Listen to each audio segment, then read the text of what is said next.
Dear viewers, अस्सलाम वालेकुम। एक नए लेक्चर के साथ मैं आप लोगों को खुशामदीद कहता हूँ।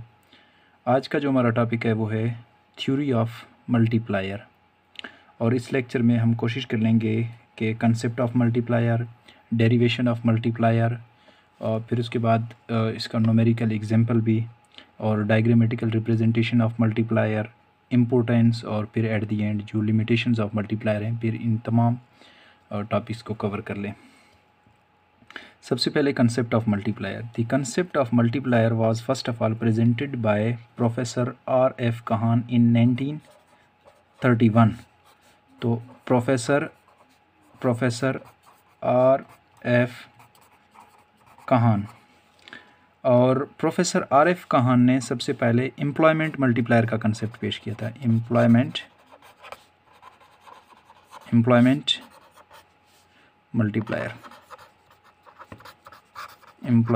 Multiplier according to professor R.F. Kahn कि जब गवर्नमेंट स्पेंडिंग कर लेती है तो उस स्पेंडिंग की वजह से प्राइमरी और सेकेंडरी एम्प्लॉयमेंट इंक्रीज़ कर जाती है, जो कि उस स्पेंडिंग से कई गुना ज़्यादा इंक्रीज़ कर जाता है।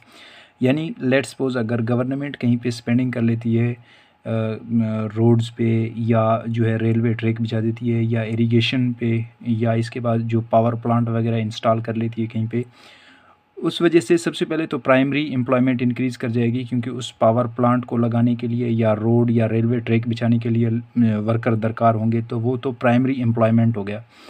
अब उसके बाद फिर उन जो वर्कर हैं उनको रिवार्ड मिलेगा, वो उस रिवार्ड से जाके कंजप्शन कर लेंगे, यानी demand for consumption goods increase कर जाएंगे, और जो कंसर्न्ड इंडस्ट्री जो भी है उसकी अगर प्रोडक्ट की डिमांड इंक्रीज़ कर जाएगी तो वो मज़ीद प्रोडक्शन के लिए और वर्कर हायर कर लेगा।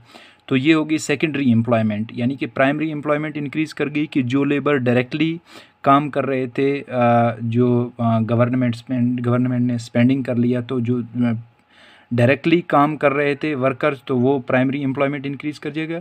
अब वही एम्प्लॉयमेंट उनको जो इनकम मिलेगा वो उस इनकम से अपनी कंजप्शन इंक्रीज़ कर जाएंगे। उस कंजप्शन से जो जिस इंडस्ट्री की जो प्रोडक्ट का डिमांड इंक्रीज़ कर रहा है वो इंडस्ट्री मज़ीद वर्कर हायर कर लेगी ताकि प्रोडक्शन इंक्रीज़ कर जाए, तो सेकेंडरी एम्प्लॉयमेंट भी इंक्रीज़ कर जाएगी।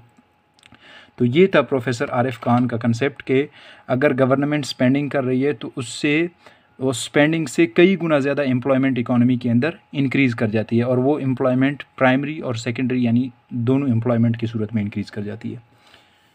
ये था एम्प्लॉयमेंट मल्टीप्लायर का कंसेप्ट। फिर उसके बाद in 1936 professor Keynes wrote a book the general theory of employment, interest and money. In his book he gave the concept of professor Keynes, जो उन्होंने किताब लिखी थी उसमें उसने इन्वेस्टमेंट मल्टीप्लायर का कंसेप्ट पेश किया था। इन्वेस्टमेंट मल्टीप्लायर भी कहते हैं, या इसको इनकम मल्टीप्लायर भी कहा जाता है, इनकम मल्टीप्लायर। तो अकॉर्डिंग टू प्रोफेसर केन के इनकम यानी national income is a function of investment. Whenever investment increases then national income also increases, but the increase in income is larger than the increase in investment। तो investment में जो increase कर जाता है which leads to increase in income, लेकिन जो increase in national income है which is many fold greater than the increase in investment. तो the increase that manifold increase depend upon the value of multiplier. Actually what would be the value of multiplier, तो उसके ऊपर वो depend करता है कि जो भी उस मल्टीप्लायर की वैल्यू होगी वो उतना ही आगे इंक्रीज़ कर जाएगा। तो फिर इसी तरीके से जो प्रोफेसर केन्स थे उन्होंने थ्योरी ऑफ मल्टीप्लायर को डिफ़ाइन भी कुछ इस तरीके से किया है कि the ratio between change in income due to change in investment is called theory of multiplier. अब ये तो था कंसेप्ट जो प्रोफेसर केन्स ने पेश किया था, इन्वेस्टमेंट मल्टीप्लायर। अब यहाँ पे आज के इस टॉपिक में फिर हम इन्वेस्टमेंट मल्टीप्लायर को लेके चलेंगे और डिस्कस कर लेंगे इसको डायग्रामेटिकली, और डेरिवेशन भी कर लेंगे।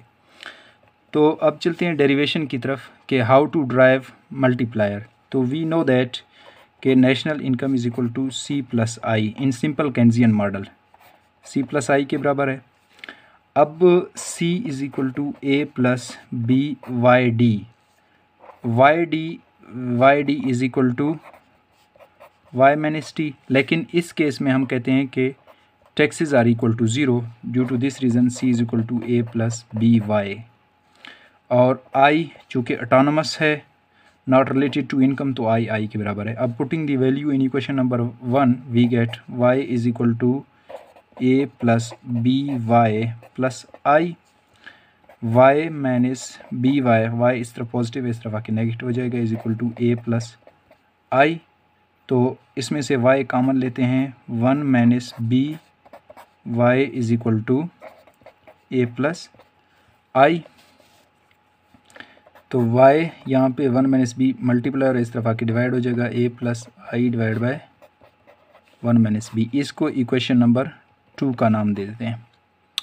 अब other things remain constant when investment increases. जब इन्वेस्टमेंट इंक्रीज कर जाता है from I to delta I, तो तब क्या होगा, y is equal to C plus I plus delta I. अब इसको फिर y1 का नाम देते हैं और c की जगह वैल्यू पुट करेंगे, a plus B Y 1 plus I plus delta I. y1 minus B Y 1 is equal to A plus I plus delta I. तो इसमें से y1 कॉमन लेते हैं, तो 1 minus B into Y 1 is equal to A plus I plus delta I. अब इसमें से y1 यहाँ पे 1 माइनस बी मल्टीप्लायर इस तरफ आके डिवाइड हो जाएगा, तो y1 is equal to A plus I plus delta I divide by 1 minus B. अब इसको इक्वेशन नंबर 3 का नाम दे देते हैं. अब करना ये है कि subtracting equation number 2 by equation number 3. तो इक्वेशन नंबर 3 में से इक्वेशन नंबर 2 सब्ट्रैक्ट कर लेते हैं, तो देख लेते हैं क्या होगा. अब जो इक्वेशन नंबर 3 है वो है y1 माइनस y, क्योंकि इक्वेशन नंबर 3 और इक्वेशन नंबर 2 का y is equal to a plus I plus delta I divide by 1 minus B minus a plus I divide by 1 minus B. अब y ये y1 minus Y delta y के बराबर है. Delta y is equal to a plus I plus delta I 1 minus B. अब ये bracket के शुरू में माइनस है, तो minus a minus I divide by 1 minus B. अब दोनों का एलसीएम लेते हैं, तो डिनोमिनेटर सेम है, एलसीएम वही सेम आ जाएगा, a plus I plus delta I minus a minus I और ये डेल्टा y. अब यहाँ से पॉजिटिव नेगेटिव साइन कैंसिल करेंगे एक दूसरे को, तो we are left with y is equal to delta I divide by 1 minus B. यहाँ पे डेल्टा आई मल्टीप्लायर इस तरफ आके डिवाइड हो जाएगा, तो delta y divide by delta I is equal to 1/1 minus B के बराबर है. और we know that b is equal to marginal propensity to consume, MPC के बराबर है. और जो इन्वेस्टमेंट मल्टीप्लायर है it is denoted by KI, यानी investment multiplier is equal to delta y upon delta I is equal to 1/1 minus B के बराबर है. और 1/1 माइनस MPC भी लिख सकते हैं इसको. और we know that 1 minus MPC is equal to MPS. तो ये है इन्वेस्टमेंट मल्टीप्लायर जो कि प्रोफेसर केन्स ने पेश किया था, कि अगर इन्वेस्टमेंट इंक्रीज़ कर जाए तो इनकम उतना इंक्रीज़ कर जाएगा अगर वो इस नंबर से मल्टीप्लाई हो जाए, यानी कि इसका मल्टीप्लिकेटिव इंक्रीज़ है, तो it is called investment multiplier. अब इसको फिर हम वैल्यू भी देते हैं कुछ, यानी कि न्यूमेरिकल वैल्यू दे के भी स्टडी करने की कोशिश करेंगे कि अगर इसको न्यूमेरिकल वैल्यू दे दें तो तब ये फिर जो है किस तरीके से होगा और कितना इंक्रीज शो कर रहा है. अब इसमें let's suppose y is equal to C plus I है. अब c is equal to let's suppose 20 plus 0.8 y और i is equal to initially 10 है. तो पुट कर लेते हैं, पुटिंग इन इक्वेशन नंबर 1, तो y is equal to 20 plus 0.8 y plus 10 तो y माइनस 0.8 y इक्वल इस तरफ आ गया 20 प्लस 10, तो 1 minus 0.8 y is equal to 30, 0.2 y is equal to 30, तो y is equal to 30 divide by 0.2 is equal to 150। 10 ऊपर जाके 300 divide by 2 is equal to 150। तो इस न्यूमेरिकल वैल्यू के मुताबिक इनिशियली जो इनकम है, इनकम लेवल 50 है, 150 है। अब इन्वेस्टमेंट इंक्रीज़ कर जाता है, let's suppose delta I increases to $20 या 20 यूनिट, तो तब इनकम कितना इंक्रीज़ कर जाएगा अगर मल्टीप्लायर इफ़ेक्ट भी हम देख लें उस केस में। तो देख लेते हैं कि y is equal to 20 plus 0.8 y plus i जो कि 10 है प्लस डेल्टा i जो कि 20 है। तो y minus 0.8 y is equal to 20 40 plus 150 plus 10 50, तो ये 1 minus 0.8 y is equal to 50 और 0.2 y इज़ इक्वल टू 50। अब 0.2 y is equal to 50, y is equal to 50 divide by 0.2, तो ये y is equal to 500 divide by 2, y is equal to 250। यानी कि अब जो y1 है यानी इंक्रीज़ इन इनकम है, तो वो अब कितना है, अब 250 है। तो y1 minus y is equal to delta y, और डेल्टा y किस चीज़ के बराबर है, delta y is equal to y1 250 है, और जो y था दैट इज़ 150, तो इट इज़ इक्वल टू 100। यानी कि जब इन्वेस्टमेंट 20 यूनिट इंक्रीज़ कर जाता है, मल्टीप्लायर इफ़ेक्ट की वजह से इनकम इंक्रीज़ कर जाता है 100 यूनिट। अब what would be the value of multiplier, K I is equal to 1 over 1 minus B के बराबर है, 1 आवर 1 माइनस बी के बराबर है, और delta Y is equal to 1 over 1 minus B into, या इसकी वैल्यू पुट कर लेते हैं इस केस में, 1 आवर 1 माइनस बी किस चीज़ के बराबर है, 0.8 के बराबर है, तो 0.8 इज़ इक्वल टू 1 आवर 0.2 और 10, यानी 10 divide by 2 is equal to 5। तो K I in this case investment multiplier is equal to 5 के बराबर है। यह है इन्वेस्टमेंट मल्टीप्लायर। अब जब हम स्टडी कर लेते हैं इन्वेस्टमेंट मल्टीप्लायर को, तो then we come across with an important question. The question is that why does income change by a multiple of change in investment, and why by the precise amount 1 over 1 minus b। यानी कि सबसे पहले तो income जब increase कर जाता है, investment increase कर जाता है, तो उससे इनकम क्यों ज़्यादा इंक्रीज़ कर जाता है, मैनी फोल्ड क्यों इंक्रीज़ होता है। और दूसरा 1 over 1 minus b जो मल्टीप्लायर वैल्यू है, वो प्रिसाइज सिर्फ इसी अमाउंट के उससे क्यों इंक्रीज़ कर जाता है। तो ये जो है नेक्स्ट हमारा क्वेश्चन है। अब इसको स्टडी करने की कोशिश कर लेते हैं, या सबसे पहले क्वेश्चन लिख देते हैं यहाँ पे। क्वेश्चन ये है कि why does income change bye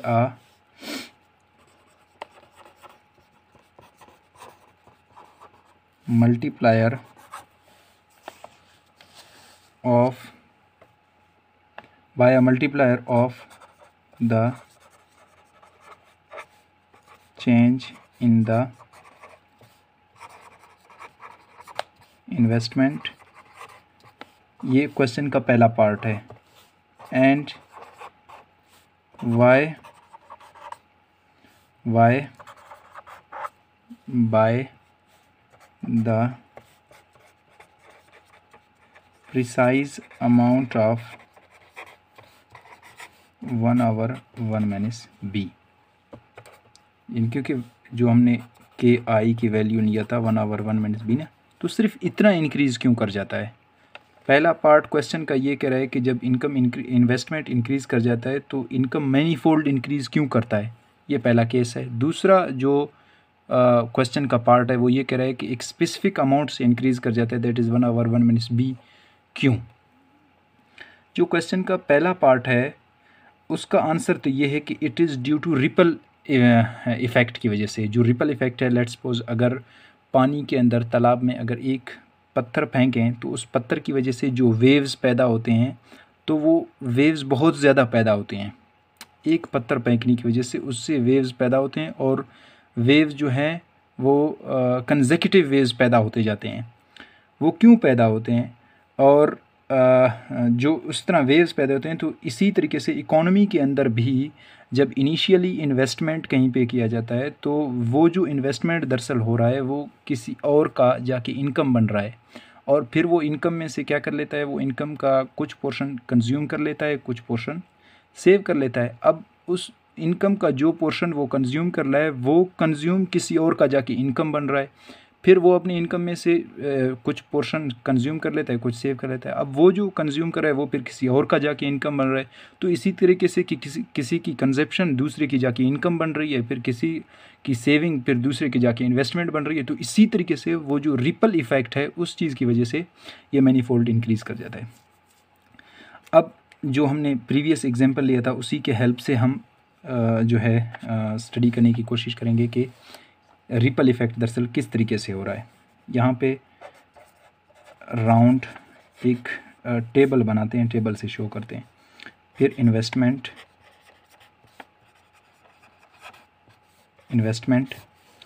फिर उसके बाद इनकम, कंजप्शन और फिर उसके बाद सेविंग्स। अब इस केस में जो फर्स्ट राउंड में लेट्स सपोज एक पर्सन है, वो जो इन बिजनेसमैन है वो $20 इन्वेस्ट कर लेता है, income, consumption, saving. Second round में क्या होता है, जो इसने $20 इन्वेस्ट कर लिया वो जाके किसी और पर्सन का इनकम बन गया। अब इनकम में से वो 80% कंज्यूम कर लेता है, बाकी 20%, क्योंकि 80% किस तरीके से कंज्यूम कर रहा है, प्रीवियस एग्जांपल में हमने जो MPC थी उसको 0.8 लिया, तो 0.8 मतलब 80%। तो 0.8 के मुताबिक से अगर 80% वो कंज्यूम कर रहा है, मीनिंग वो $16 कंज्यूम कर रहा है, बाकी $4 वो सेव कर रहा है। फिर इसी तरीके से जो थर्ड राउंड में इन्वेस्टमेंट वही 20 है। अब ये जो बंदा इसने जब कंज्यूम कर लिया, सेकंड राउंड वाले ने 16 जो कंज्यूम कर लिया, वो थर्ड राउंड में किसी की जाके इनकम बन गई दरअसल। अब जो इनकम बन गया उस इनकम में से वो 80% कंज्यूम कर लेता है, $12.8 कंज्यूम कर लिया, बाकी जो $3.2 है, 16 में से 12.8 निकालें, बाकी 3.2 उसने सेव कर लिया। अब फोर्थ राउंड में क्या हो रहा है, फोर्थ राउंड में ये हो रहा है कि जो 12.8 थर्ड राउंड वाले ने जो कंज्यूम कर लिया था वो फोर्थ राउंड में जाके किसी का इनकम बन गया, क्योंकि जितना वो कंज्यूम कर रहा है आगे वो उतना ही किसी का इनकम बन रहा है। अब इस 12.8 वाले ने क्या कर लिया, इसने 80% कंज्यूम कर लिया, मीनिंग $10.24 इसने कंज्यूम कर लिया, बाकी इसने सेव कर कितना कर लिया, $2.56 सेव कर लिया। फिर इसी तरीके से फिफ्थ राउंड में क्या हो गया, फिफ्थ राउंड में फिर ये जो 10.24 था ये किसी का इनकम बन गया। अब इसी इनकम में से वो 80% कंज्यूम कर लेता है, यानी कि $8.192 इसने कंज्यूम कर लिए, और जो बाकी 20% था वो उसने सेव कर लिया। अब 20% कितना है, 2.0048।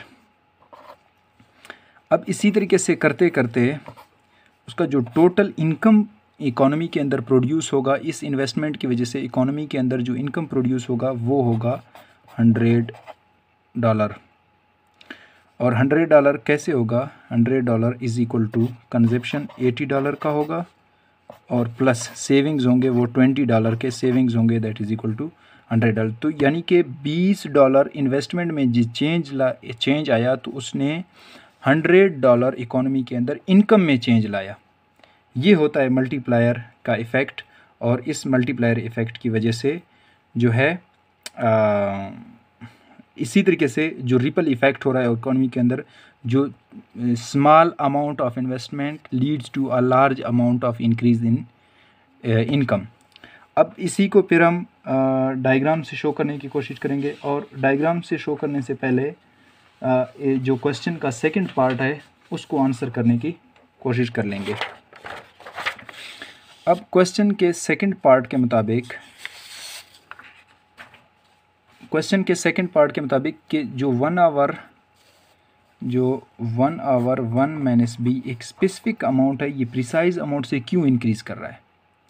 It is because of that we know that y is equal to C plus I.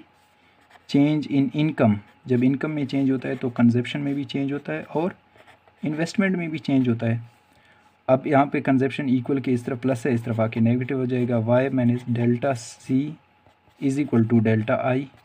We know that delta y minus delta C is equal to actually delta s is equal to delta I. अब जो Keynesian market है इसमें leakages equal to injection में, यानी s plus T is equal to I plus G. अब let's suppose कि इस case में जो टैक्सेस हैं वो भी कांस्टेंट है और गवर्नमेंट एक्सपेंडिचर भी सेम है, तो इक्विलिब्रियम को बरकरार रखने के लिए जितनी चेंजिंग सेविंग्स में इन्वेस्टमेंट में आएंगी तो उतनी ही चेंजेस सेविंग्स में भी आनी चाहिए ताकि इक्विलिब्रियम बरकरार रहे। तो ये केस ले लें या ये केस ले लें, तो दोनों को बरकरार रखने के लिए जो इक्वेशन या इक्वलिटी को बरकरार रखने के लिए जो चेंजेस सेविंग्स में आ रहे हैं उतनी ही इन्वेस्टमेंट में भी आनी चाहिए। अब we know that what is saving actually, change in saving किस चीज़ के बराबर है। तो जब हम पढ़ते हैं y is equal to 1 over 1 minus B delta S. अब यहाँ पे डेल्टा एस हमें सिर्फ चाहिए, तो ये इक्वेशन की इस तरफ डिवाइड हो रहा है, इधर आके मल्टीप्लाई होगा, तो 1 minus B into delta Y is equal to delta S. अब putting the value of delta S in equation number 1 का नाम देते हैं, तो we get 1 minus B delta Y is equal to delta I के बराबर है।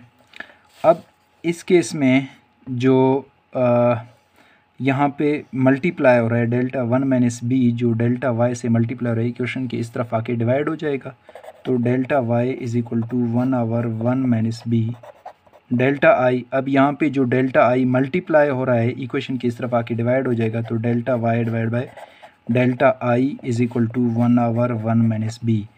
यही वजह है कि जो इंक्रीज़ इन्वेस्टमेंट है वो precise amount 1 over 1 minus B से क्यों इंक्रीज़ करता है, क्योंकि उसने इक्वलिटी को बरकरार रखना है कि जितनी चेंजिंग सेविंग्स में आएँ उतनी ही चेंजिंग इन्वेस्टमेंट के अंदर आ जाएँ ताकि इकोनॉमी में स्टेबिलिटी कायम रहे, इक्विलिब्रियम लेवल बरकरार रहे।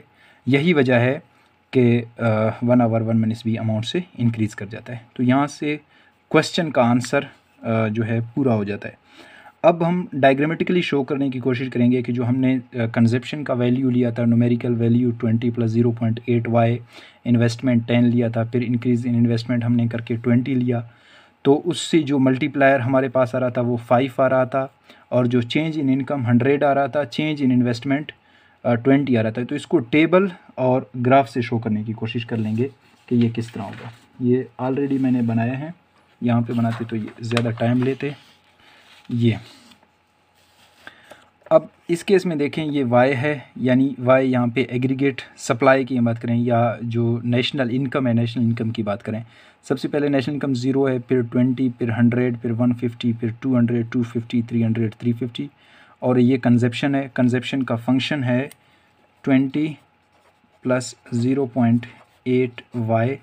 अब जब y इज़ इक्वल टू 0 है तो ये 0 हो जाएगा, ये पार्ट सिर्फ 20 बचेगा, तो ये 20 आ गया। फिर उसके बाद 50 यहाँ पे पुट कर लेंगे तो ये 40 बन जाएगा, 40 प्लस 20 इज़ इक्वल टू 60। तो इसी तरीके से यहाँ पे y की वैल्यू पुट करते करते हमारे पास कंजप्शन का वैल्यू आ रहा है।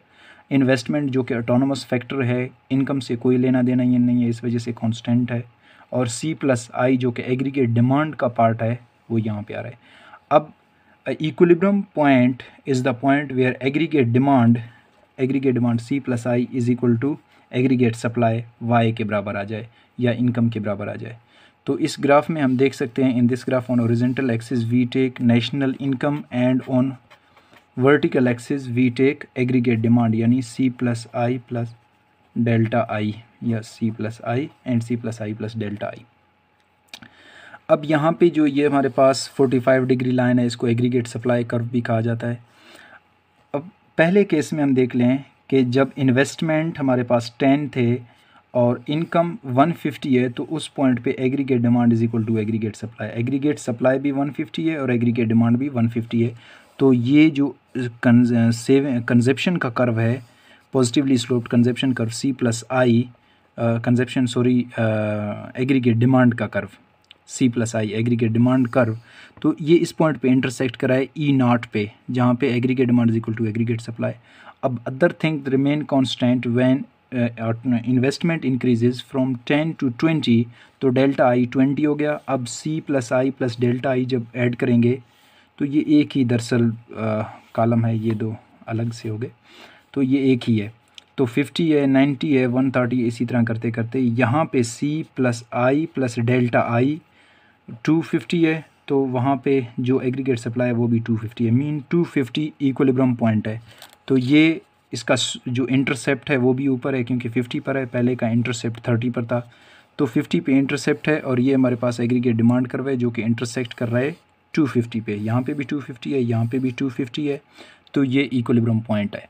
अब हम बआसानी से देख सकते हैं कि जो डेल्टा आई था वो 20 unit increase in investment leads to change in income by 100 unit. तो 100 यूनिट इनकम में चेंज आया। It is because of what? It is because of the multiplier effect. तो ये था मल्टीप्लायर इफेक्ट की वजह से इंक्रीज़ कर जाता है।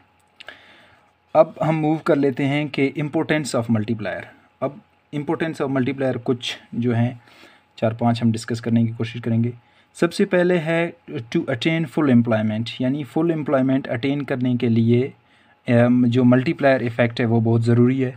और जो अगर लेट्स सपोज कोई इकॉनमी है वो अंडर एम्प्लॉयमेंट है और वहाँ पे जो है इकॉनमी के अंदर प्रोडक्शन कम है, तो उसको इंक्रीज़ करने के लिए या इन्वेस्टमेंट लेवल को इंक्रीज़ करने के लिए मल्टीप्लायर इफ़ेक्ट बहुत ज़रूरी होता है कि किस हद तक मल्टीप्लायर इफ़ेक्ट है और कितना इंक्रीज़ करना होता है।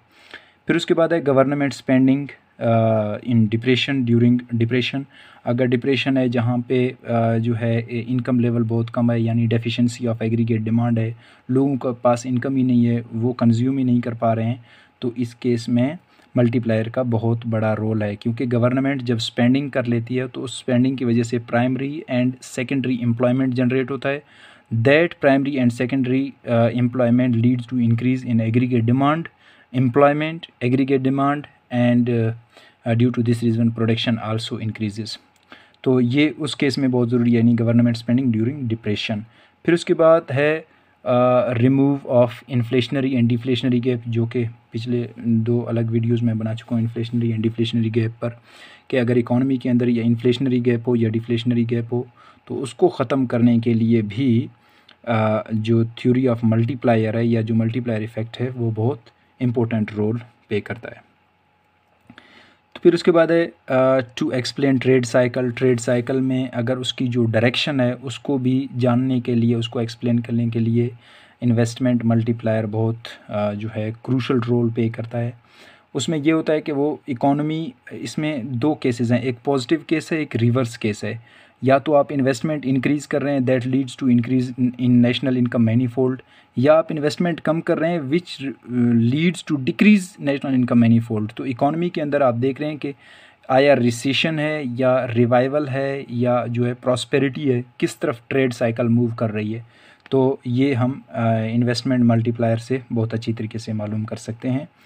और इसी के मदद से टू मेक पॉलिसीज़, फिर हम पॉलिसीज़ भी बना सकते हैं कि आया हमने कौन सी पॉलिसी आगे बनानी है। तो ये थे कुछ जो है importance of 4-5 importance of multiplier. अब उसके बाद है limitations of multiplier. Limitations of multiplier में सबसे पहले तो है फुल एम्प्लॉयमेंट सीलिंग। ये तो वो पॉइंट है, मल्टीप्लायर उस पॉइंट पे काम करता है जहाँ पे इकोनॉमी अंडर एम्प्लॉयमेंट के केस में हो, फुल एम्प्लॉयमेंट ना हो।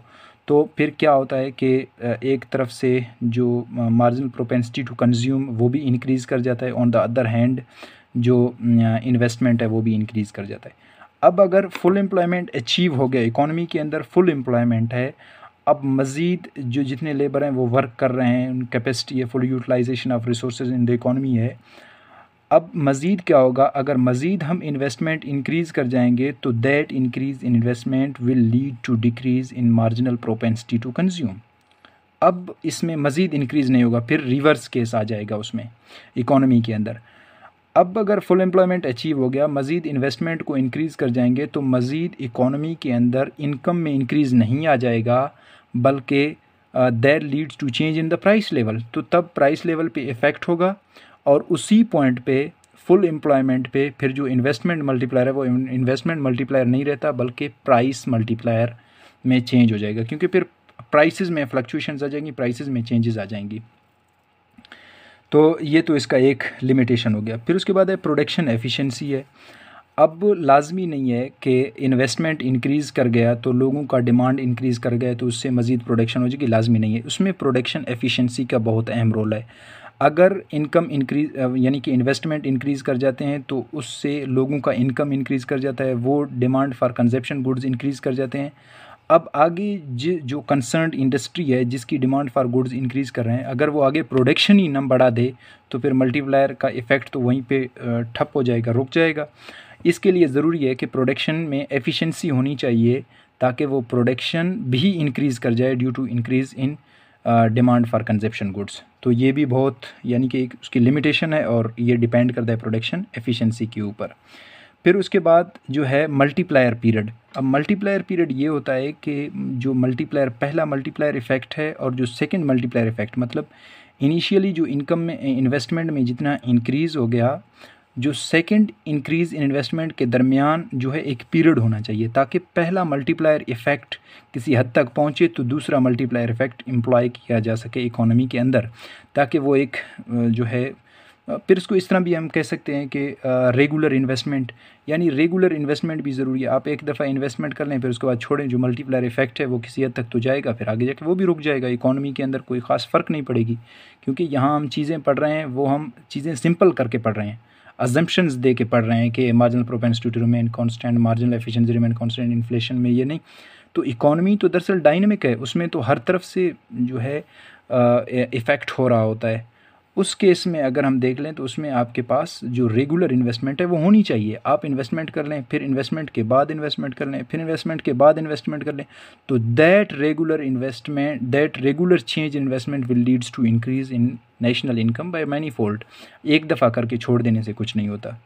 तो ये हो गया। फिर मल्टीप्लायर पीरियड भी होनी चाहिए कि आप उसको एक स्पेसिफिक टाइम देते जाएँ, उसके मुताबिक आप इंक्रीज़ कर जाएँ, तभी हो सकता है, वरना नहीं हो सकता। फिर ये भी हो सकता है कि यानी कि अदर फैक्टर्स रिमेन कांस्टेंट। अब अगर एक तरफ से आप इन्वेस्टमेंट मल्टीप्लायर यानी कि इन्वेस्टमेंट इंक्रीज़ कर रहे हैं, on the other hand government taxation increase कर जाए। अब टैक्सेशन इंक्रीज़ का रिवर्स केस है, taxation increase in taxation will lead to decrease income level, national income level, और जो इन्वेस्टमेंट है उसका पॉजिटिव है। तो ये एक दूसरे के इफ़ेक्ट को भी कैंसल आउट ना कर लें, लेकिन मे बी जो इंक्रीज़ इन्वेस्टमेंट जो इन्वेस्टमेंट में इंक्रीज़ की वजह से जो नेशनल इनकम में इंक्रीज़ होना था शायद उतनी इंक्रीज़ ना हो जाए, क्योंकि इन्वर्स इफ़ेक्ट टैक्सेशन का आ रहा है। तो ये भी नहीं होनी चाहिए। फिर उसके बाद जो नेक्स्ट है वो हम ये भी कह सकते हैं कि जो गवर्नमेंट स्पेंडिंग्स हैं, एक तरफ से टैक्सेश इन्वेस्टमेंट इंक्रीज़ कर जाता है, इनकम को इंक्रीज़ कर जाए, ऑन द अदर हैंड जो गवर्नमेंट है वो अपनी स्पेंडिंग्स कम कर दे, तो इससे भी नेगेटिव इफ़ेक्ट पड़ जाए। यानी गवर्नमेंट को अपनी स्पेंडिंग्स भी, तो यानी कि बाकी फैक्टर्स चेंज नहीं होने चाहिए, सिर्फ इन्वेस्टमेंट में चेंज होना चाहिए। तो ये भी एक देखो लिमिटेशन हो गया। अब इकॉनमी में इस तरह तो नहीं होता कि सिर्फ इन्वेस्टमेंट चेंज हो जाए, बाकी सारी चीज़ें कॉन्स्टेंट रहें। फिर इसमें हम ये एक लिमिटेशन ये भी लिख सकते हैं, सबसे इम्पोर्टेंट है, बहुत ज़रूरी, पॉलिटिकल स्टेबिलिटी होनी चाहिए। इकोनॉमी के अंदर अगर पॉलिटिकल स्टेबिलिटी होगी तो that political stability will lead to increase the expected profitability. अब अगर एक्सपेक्टेड प्रॉफिटेबिलिटी इकोनॉमी के अंदर नहीं रहेगी तो आगे जो इन्वेस्टर्स हैं वो इन्वेस्ट नहीं करेंगे, क्योंकि उनको पता है कि आने वाले वक्त में जो है वो हमें वो आगे प्रॉफिट नहीं मिलेगा। प्रॉफिट क्यों नहीं मिलेगा? हो सकता है due to fear of war हो जाए, या जो है इकोनॉमी के अंदर और दूसरे जितने भी सोशल एंड इकोनॉमिक जितने भी स्ट्रगल जो ऑब्स्टिकल्स हैं उनकी वजह से वो इन्वेस्ट नहीं करेंगे, क्योंकि आगे उनको श्योरिटी नहीं है कि आया वो जो पैसे लगा रहे हैं वो पैसे उनके वापस उनको मिलेंगे भी या नहीं मिलेंगे, जाके डूब जाएंगे। तो पॉलिटिकल स्टेबिलिटी इसके लिए बहुत ज़रूरी है। अगर वो एक गवर्नमेंट के साथ जाके बैठते हैं, मुआहदा कर लेते हैं, अगर वो गवर्नमेंट ही ना रहे इंस्टेबिलिटी की वजह से, तो फिर वो कैसे उनको यकीन दहानी होगी कि वो जो पैसे लगा रहे हैं उनके पैसे सेव रहेंगे। तो इस चीज़ के लिए पॉलिटिकल स्टेबिलिटी बहुत ज़रूरी है। लेकिन अनफॉर्चुनेटली जो अंडर डेवलपिंग कंट्रीज़ हैं उनमें पॉलिटिकल स्टेबिलिटी नहीं है। Due to this reason investment इतना ज़्यादा नहीं होता, इन्वेस्टमेंट नहीं होता है तो इनकम इतना ज़्यादा इंक्रीज़ नहीं करता। अब इन्वेस्टमेंट जो इंक्रीज़ नहीं करता है तो हमेशा वो अंडर एम्प्लॉयमेंट के केस में रहते हैं, और जो है प्रोडक्शन भी हमेशा कम रहती है।